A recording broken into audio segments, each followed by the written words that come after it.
السلام علیکم ورحمۃ اللہ وبرکاتہ۔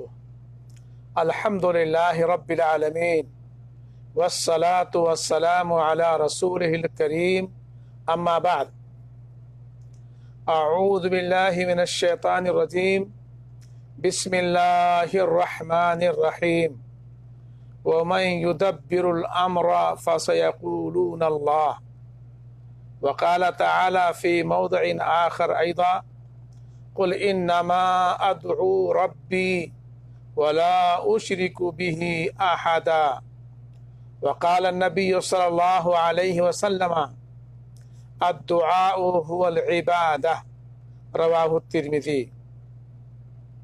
معزز سامعین و ناظرین، اللہ رب العالمین کی توفیق سے آج میں کتاب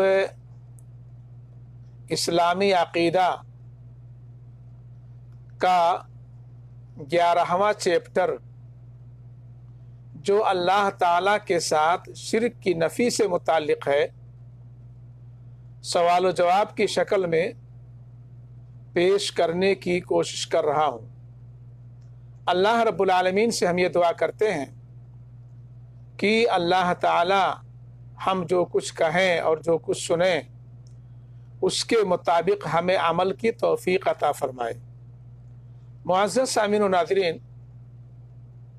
اس کتاب کے مصنف رحمہ اللہ اس چیپٹر میں تقریباً 2 سوالات اور ان کے جوابات وارد کیے ہیں۔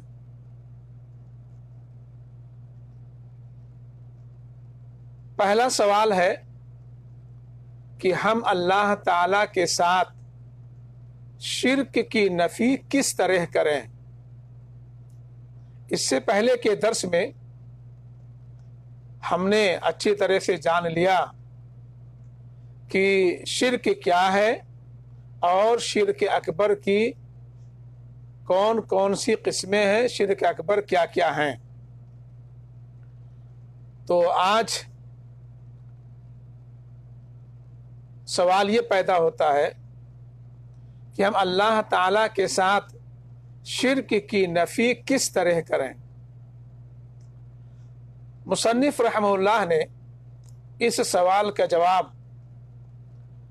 کچھ یوں دیا ہے کہ درج ذیل چیزوں کی نفی سے ہی اللہ کے ساتھ شرک کی نفی ہو سکتی ہے۔ اب وہ درج ذیل چیزیں کیا ہیں؟ نمبر 1، اللہ تعالیٰ کے افعال میں شرک کی نفی، یعنی اس اعتقاد کی نفی کہ بعض قطب و اولیاء کائنات کے نظم و نسق کو چلا رہے ہیں۔ دلیل کے طور پر مصنف رحمہ اللہ نے سورہ یونس آیت نمبر 31 پیش کی ہے کہ اللہ رب العالمین کا ارشاد ہے وَمَن يُدَبِّرُ الْأَمْرَ فَسَيَقُولُونَ اللَّهُ، اور کون اس نظم عالم کی تدبیر کر رہا ہے؟ فَسَيَقُولُونَ اللَّهُ، وہ ضرور کہیں گے کہ اللہ۔ نمبر 2، عبادت سے متعلق شرک کی نفی، جیسے کہ انبیاء و اولیاء کو پکارنے کی نفی۔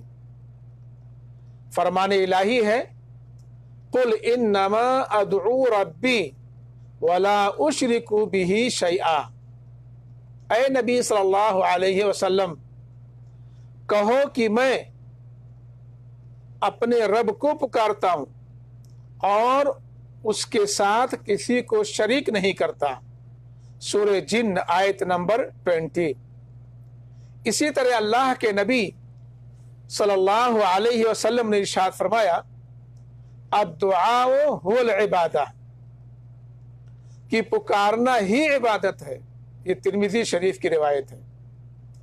نمبر 3، صفات الہیہ میں شرک کی نفی، مثلا اس اعتقاد کی نفی کہ انبیاء و اولیاء غیب جانتے ہیں، فرمان الہی ہے قل لا يعلم من في السماوات والارض قل لا يعلم من في السماوات والارض الغیب الا اللہ، ان سے کہو کہ اللہ کے سوا آسمانوں اور زمینوں میں کوئی غیب کا علم نہیں رکھتا۔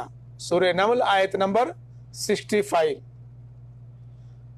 حدیث نبوی صلی اللہ علیہ وسلم ہے لا يعلم الغیب الا اللہ، رواہ الطبرانی بسند حسن، کہ اللہ کے سوا کوئی غیب کا علم نہیں رکھتا۔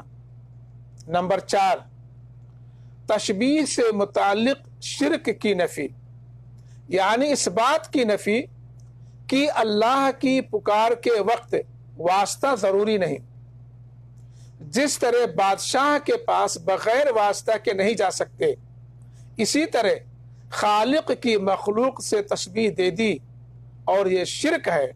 دلیل فرمان الہی ہے لیس کمثلہ شیء، کائنات کی کوئی چیز اس کے مشابہ نہیں، سورہ شورى آیت نمبر 11۔ دوسرا سوال ہے کہ زمانے جاہلیت کا شرک اس وقت پایا جاتا ہے یا نہیں؟ جواب اس کا مصنف رحمہ اللہ یوں دیتے ہیں کہ زمانے جاہلیت کا شرک اس وقت پایا جاتا ہے۔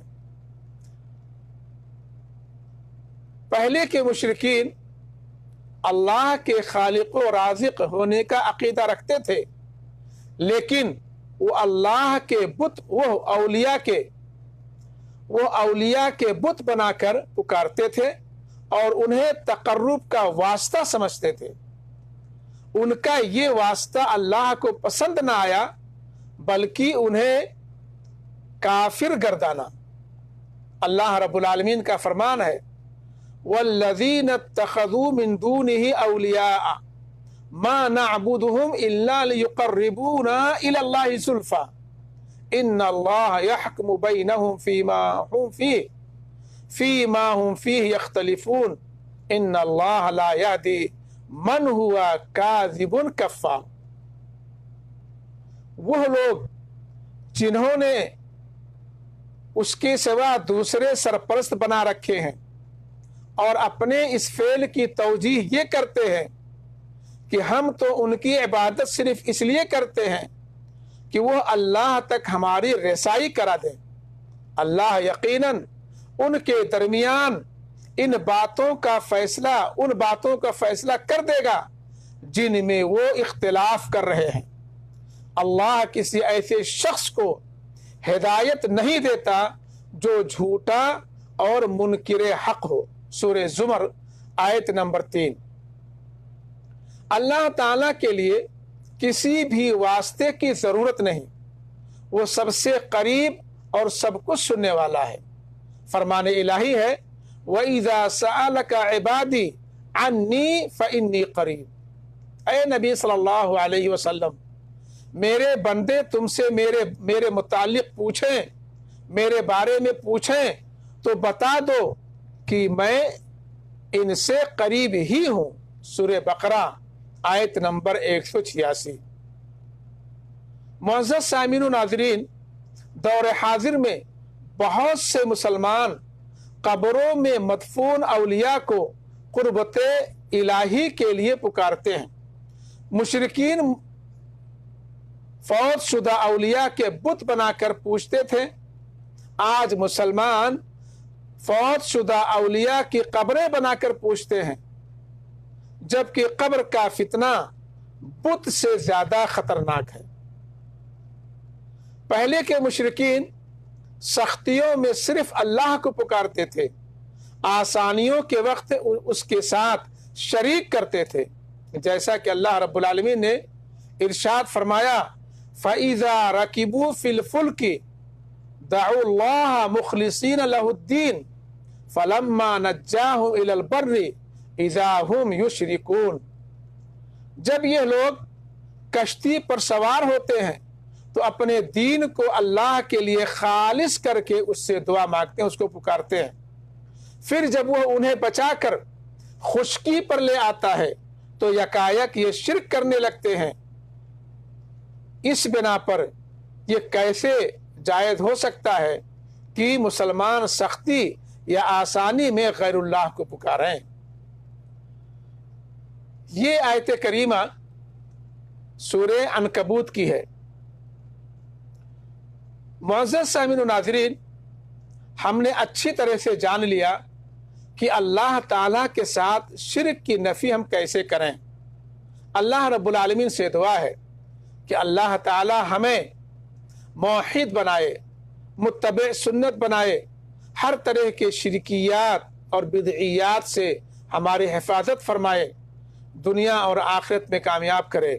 ربنا آتنا فی الدنیا حسنہ وفی الآخرۃ حسنہ وقنا عذاب النار۔ صلی اللہ علی خیر خلقہ وآلہ وصحبہ اجمعین برحمتک یا ارحم الراحمین۔ والسلام علیکم ورحمۃ اللہ وبرکاتہ۔